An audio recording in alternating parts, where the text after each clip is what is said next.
Hello, today I'm giving you a 60-second challenge. I challenge you to do a clutter stop in 60 seconds in each room of your house 3 times for the rest of this week and see what a difference it makes.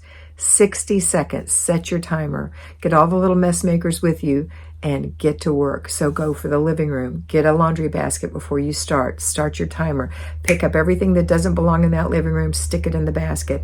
Anything else that's left in the living room that's out of place, put it in place, go to the next room.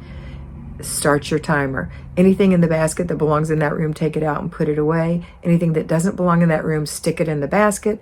Anything else that's out of place, put it in place. Next room. I'm going to challenge you to do that. If you have a 7-room house, it's going to take you 7 minutes.